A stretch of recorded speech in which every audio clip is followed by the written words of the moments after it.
بسم اللہ الرحمن الرحیم۔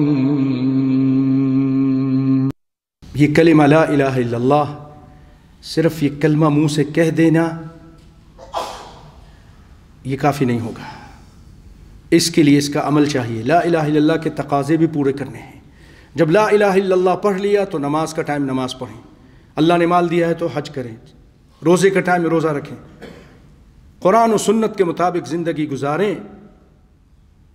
یہ لا الہ الا اللہ اسلام میں داخل ہونے کی کنجی ہے، اور جب اس پہ آپ عمل کریں گے تو یہ جنت کی کنجی بھی پھر بن جائے گی، پھر یہ جنت کی بھی کنجی بنے گی۔ لا الہ الا اللہ بہت ہی عظیم کلمہ، افضل ذکر لا الہ الا اللہ ہے۔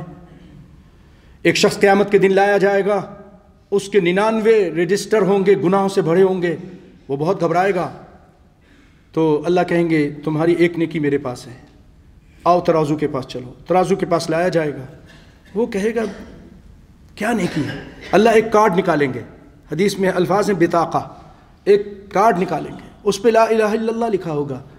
لا الہ الا اللہ کو ترازو کے ایک پلڑے میں رکھ دیں گے، دوسرے میں 99 بڑے بڑے رجسٹر ہیں، حدیث میں مد البصر، جہاں تک نظر کام کرتی ہے، اتنے لمبے لمبے وہ رجسٹر ہیں، گناہوں سے بھرے ہوئے ہیں۔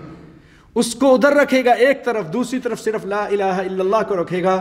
لا الہ الا اللہ بھاری ہو جائے گا، اور وہ 99 رجسٹر گناہوں کے رجسٹر، لا الہ الا اللہ اتنی بڑی توحید کی نیکی ہے کہ وہ ہلکے ہو جائیں گے۔ اسی لیے بھائیو، اس لا الہ الا اللہ کو اچھی طرح سمجھ لیں کہ لا معبود بحق الا اللہ، اللہ کے علاوہ کوئی معبود نہیں، کوئی داتا مشکل کشا، کوئی پالنہار نہیں۔ پکارے تو اس کو پکارے، عبادت کرے تو اس کی عبادت کرے، نذر و نیاز اس کے نام پر۔